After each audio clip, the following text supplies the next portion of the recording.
I just finished training my client. Mm-hmm. I'm so proud of her. Tell me why. Because she's never did gym floor exercises. Like she's always swimming, right? I met her at the pool. That's how she became my client. Mm-hmm. Like I told you, I introduced myself and I was like, hey, like I saw that she couldn't swim, so I Right. was like, let me teach her how to swim. Right. And she's getting better at swimming. Mm-hmm.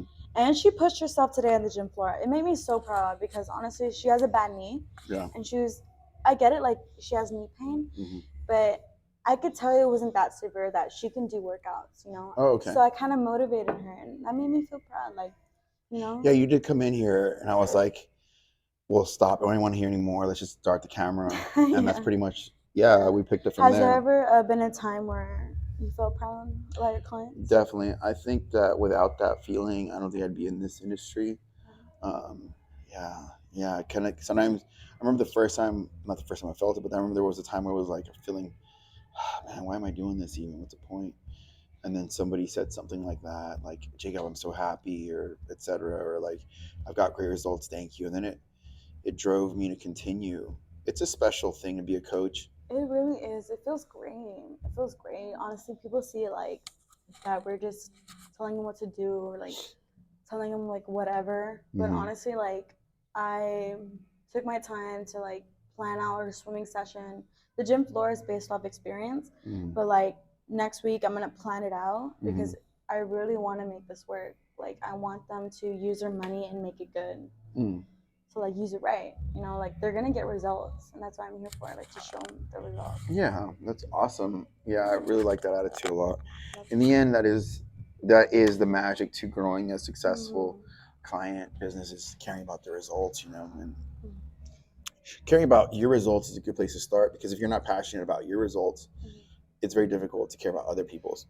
Honestly, like I've heard outside point of views about trainers that like some people think that us like girl trainers that we're just like we just sign up just because like just to get money, like just to be a coach. But honestly, like at the time I was like, okay, And the reason I even wanted you to capture this was you came in here in private to tell me like you're so proud of her.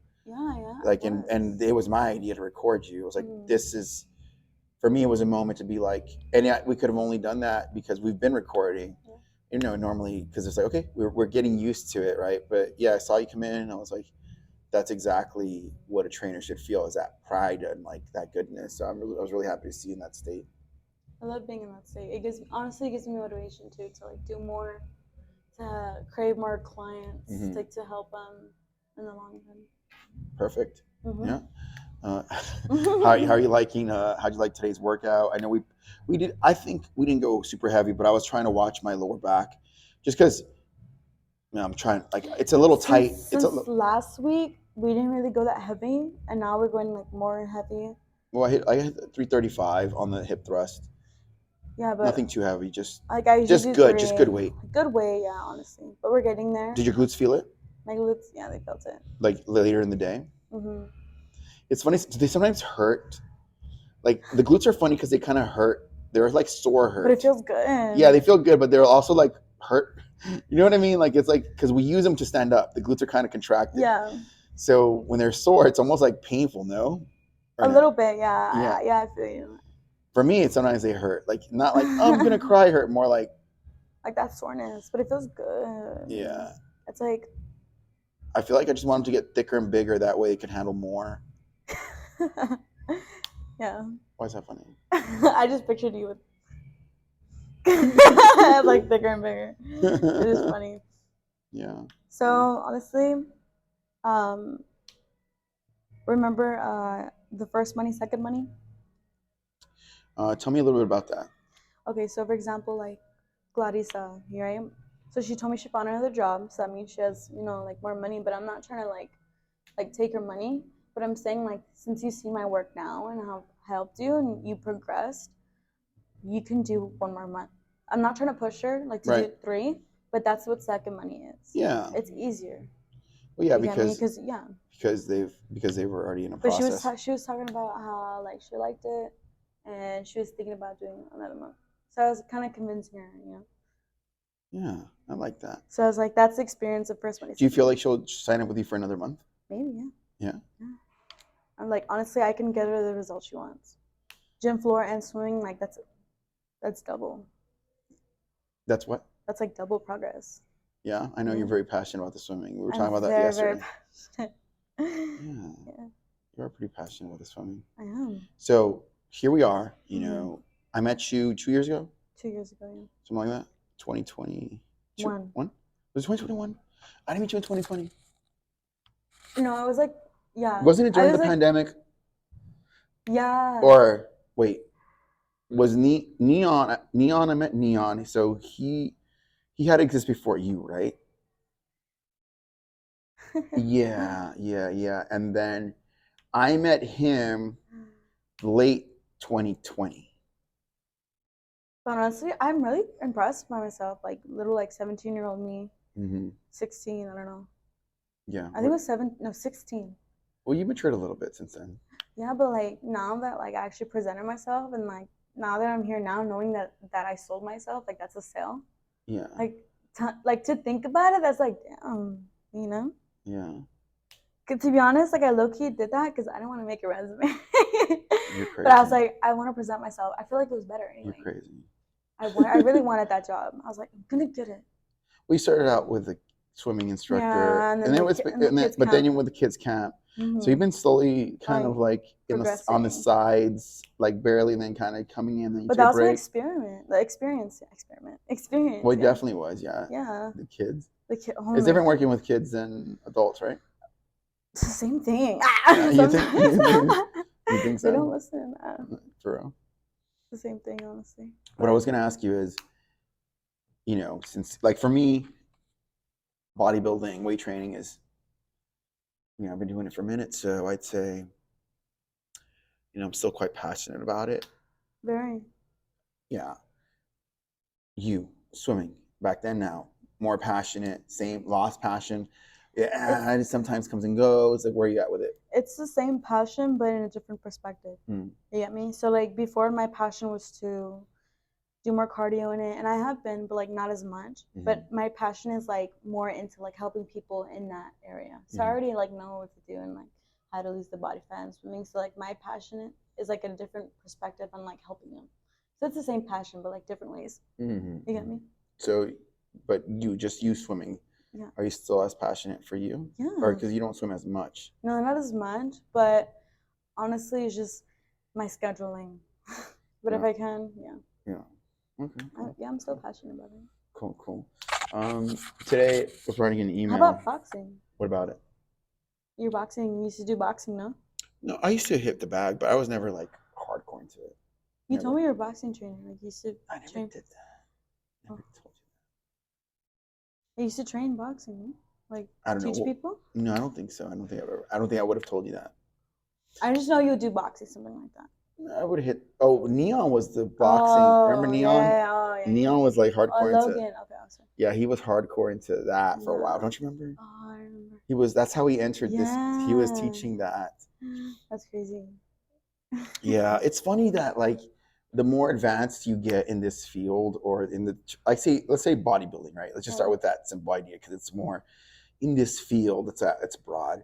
I'd say the more advanced you get into fitness culture, gym culture, bodybuilding, it's really about simplifying your thought process, and that's advanced.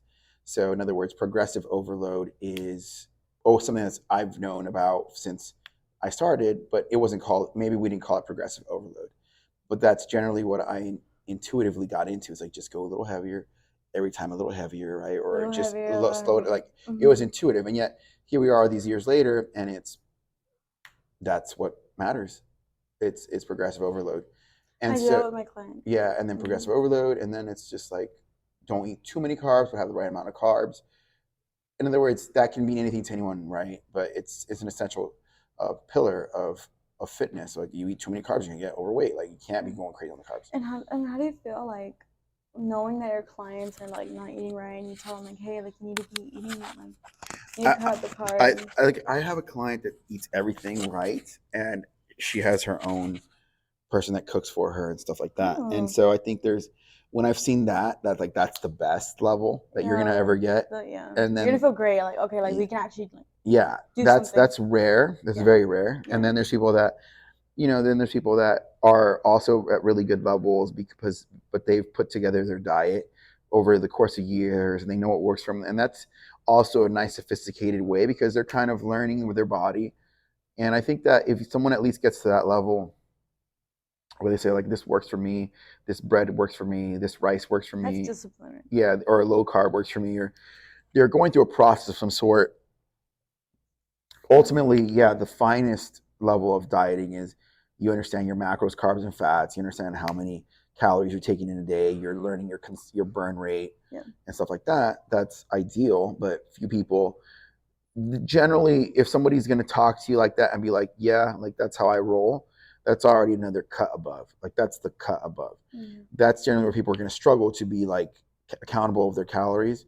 Like you told me you're doing 2,000, right? Yeah. So like, how's that going? Honestly, this morning, I made like this diet pasta. Yeah. But the noodles was cucumbers. Mm-hmm. Like I sliced it. Like I shaved it. Mm-hmm. What is it called? Like you sliced your cucumber? Like I skinned it. Oh, you skinned your cucumber? Skinned it. So I skinned it until like I got all the skin off, and then I made noodles with the cucumber. Yeah. Yeah, and then I had chicken, and then I made like this low-fat sauce. It was so good. It's like a healthy version of like chicken Alfredo. Yeah. In a way, yeah. Yeah. Yeah. The question again? Thank you for sharing that. Mm-hmm. What about the calories? It's the same thing. Like, the chicken. Are you hitting the 2,000? Like I said, you could be like, next question, Jacob. I don't like this question. No. The chicken's the same amount of protein that you recommended me, but what did I recommend you? Like 4 ounces, 5 ounces. Yeah, the chicken was a lot of chicken, but it was like a lot of cucumbers too. Mm-hmm. So like cucumbers are like low cal. So it was just. Did you work on that diet that we wrote? Yeah. No? Like this morning, like. Or just kind of loosely. Like little loosely, but I'm still like trying to follow it. Are you really? Yeah. So I 3 eggs this morning. How successful or have you been at following it on a scale like 80%, 90%, 70%? 80% because it's not exact because I don't have like the groceries, but I'm trying to follow it as much as possible. Okay. So like in the morning you told me I ate 3 eggs, like a cup of oats. I just ate 3 eggs. Why not the cup of oats? No. You don't want to get them? I just. You haven't had time. Had time. No. Okay. Because I had to go back and then cook and then come back here. We're probably gonna need to make sure you get those oats in. Yeah. But I ate that extra protein with the chicken. I ate a lot of chicken. Do you want to put me on the spot? Because I'm putting you on the spot. You want to put me on the spot? Are you okay? What about that crumble cookie? The crumble cookie. Oh, the crumble cookie. No, you can go ahead. No, I'm kidding. No, you don't want to. I'm just saying every trainer, has a little cheat day. No one's perfect. Everyone expects, oh my God, I broke my diet. Oh my God, oh my God, oh my God. Like, they get so worked up and then they, like, lose motivation and they just stop. Like, even when I had the crumble cookie, which you mumbled under your breath, by the way. Like, crumble cookie. The crumble cookie. I was studying all weekend, and for a few weekends I've been studying. And it was my little, I had ordered a portobello burger, and it was delicious, low carb, everything's healthy, and Uber Eats. So it was like my little treat because I was at Starbucks. So I had my cold brew 30 ounces of coffee. It was 30 ounces.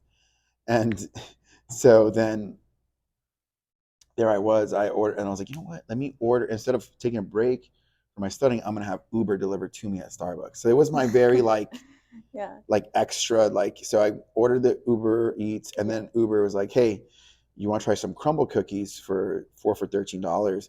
We won't charge you for anything else. No, don't worry about paying us for the delivery because you're already getting something. And just because as a way to kind of celebrate my studying, I was like, I haven't had crumble cookies. Everybody talks about them. They're all hyped up. Maybe you don't. I know some people don't hate them. Some people hate them. And I was like, you know what? I'll go ahead and order them. And I got one. And here's the thing. Sometimes when I do stuff like that, it helps me understand how much I don't like junk food. Because I had it and I was like, this is what the hype's about. Yeah. It was good. Don't get me wrong. Yeah. But it made you feel like it made me feel gross because I'm like, ugh. And so sometimes, like I said, I did that to kind of celebrate. Like, I've been working pretty hard on that. But honestly, like even someone that's disciplined as you can even break, have a little. I'd say I'm disciplined. I know there's people that are greater level. So I don't even. The thing that I like about that is that you go back to that discipline, and a lot of people think that, oh my God, I broke it. Like I'm just they give up, and they want to be so strict with it. Like it's like little by little by little. Like you progress into it. Like once you started your meal prepping, like were you like did you fail a little bit and then you got back up? Yeah, to a degree. there was a moment when I got into a bodybuilding diet, which is slightly different in the sense that I think even just the mindset of like this is a bodybuilding diet, that's what really will break. Like that's if you really want to excel and you want to drop fat and you want to see what just your muscle is, get on a bodybuilding diet. I mean that's 20% fat basically, 20% fat. Like we put your diet at about 30% fat, so it's a little less strict. But once you get to 20% fat, that's strict. Now you're just everything, all the fat's accounted for. You don't pass it, you don't pass the carbs, and everything's counted. So that's basically, what's funny is that when I was into that, like right now I'm in the off season, so I had crumble cookies, or one crumble cookie. I was gonna offer you one, but I was like, you didn't want it, right? But it's in the freezer. Like I was like, yeah. Anyway, long story short, like I remember thinking to myself one time when I was getting into that process, I said like, if you do it right, you start seeing food as a scalpel. Everybody wants plastic surgery. I was like, if you eat right, the food is the scalpel. It'll carve you. Yeah, the food carves you. And that's kind of how a bodybuilder sees food. That is the scalpel. Yeah. And so that was my big kind of wow. But like today's society is so bad, like when it comes to food, because like dieting isn't like eating normal food is dieting. That's like good normal food. That's like regular food you should be eating. Yeah. You get me? I mean, people like eating burgers and like the French fries and stuff like that, right? I don't know. Look, it's not that complicated. I think generally, like the average individual, right? What do they eat? Burgers. Like the average individual eats a burger. Like for real, like what's really making people not get what they want? Chips, burgers, pastas, breads, buffets, pizzas. Like it's not. It's like they overdo the serving size. And they overdo the like the junk food, like, but it's the same junk foods. It's not like somebody's. Okay, let's just say this: what junk food would you eat? Chips. Chips are my one thing that I love. They're fucking great. Yeah, the chips are pretty. They're a pretty unique thing. I think it's so the saltiness and like. Yeah. And like sometimes like when I do have a cheat day, I try to get like the low calorie chips, like hot fries or like hot puffs. Hot fries are low calorie? Yeah, compared to other ones, yeah. Yeah, are they? Yeah. But I'm saying, what the message here I'm trying to say is like, even a muscular like bodybuilder can have a cheat day and still go back to that discipline.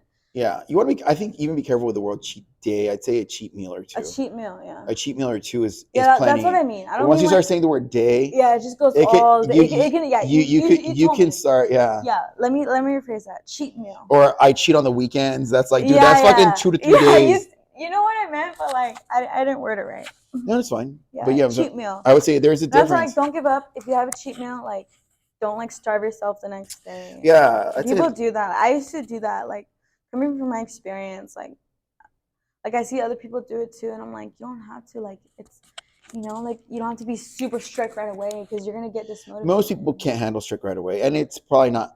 Like I mean, I couldn't, but now I am. I'm getting used to it. Like now you tell me, like now I like once I eat like that junk food again, I just feel awful. I feel gross. Well, we've seen some results even in the last since we started training. I've seen some results. Like I saw it in your back. Remember I was telling you? Yeah, in the back. And your shoulders. Like once I started eating good, I felt good. You have more like structure in the upper body, maybe. Yeah, I do. Like I looked at videos before. Like I did lose like it's the same way, but like it looks different, like different areas. You get me? So I'm just like telling you the experience that like don't go so hard on yourself. Like even like people who are disciplined as you can have a little cheat meal and go back, and it's fine as long as you have that mentality. Yeah, but again, it's because it's like for beginners. Yes, I'd say like. But the people like you who are like disciplined, like like, but I pay for it. But I do pay for it. Yeah. Like I do see a little bit more body fat. Like I've seen more about body fat. Like when I look at myself, like a few months ago, like I was leaner, and it's just it goes down to the little details. It catches up with you. I think that's the important thing. Like yes, be balanced. Yes, have your little cheesecake if you must. Cheesecake. May you get my pen? Let me see this. All right. Thank you. So yeah, anything else? The only thing I'd say is the whole thing about today I was sharing with one of our coworkers, discipline and stuff like that, or that letter we were writing.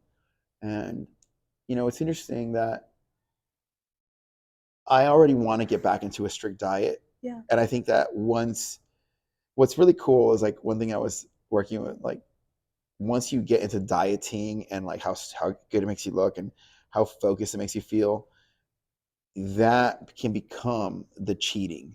Like people that get into dieting, deficits become their cheating. And I was getting to that point where the deficit was my cheating, right? And so that's another level of depth. Advanced. Yeah, it's an advanced. But there will be people that eventually understand that as a whole. It's progression, it's like you start off with... You want to cheat with chocolate, right? Yeah, and then you progress. And then you get into the diet, and then you get results. And then, okay, now we need to get your deficit out of a deficit. It's like, I don't want to. It's like, why? Because you're so addicted to being lean and the psychology and the control it gives you that now it's like you're cheating by staying in the diet. It's very ironic. It's a very weird thing, but I'd say that would be, in other words, like, yeah, I get you. This, like the 3 eggs, like I'm full with that.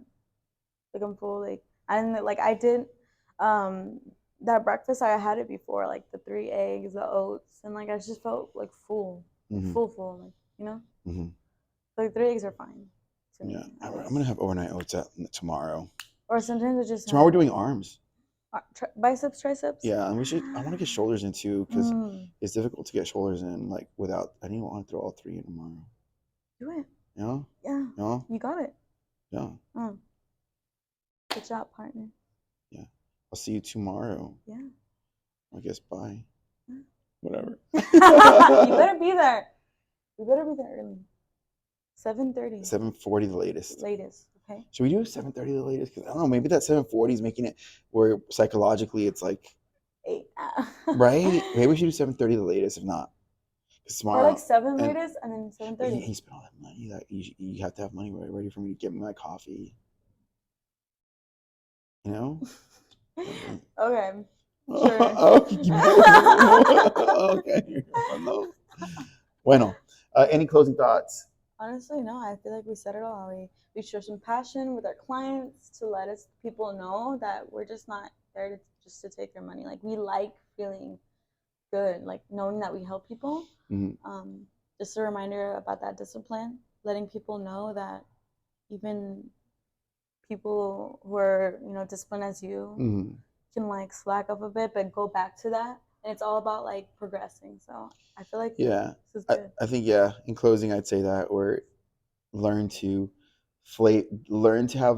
get the flavor out of discipline. This discipline itself is a type of flavor, but it's an elite flavor. All right, I'm Jacob Adams. Nicole. We'll see you next time. Subscribe, hit the like button. Yeah. Bye for now.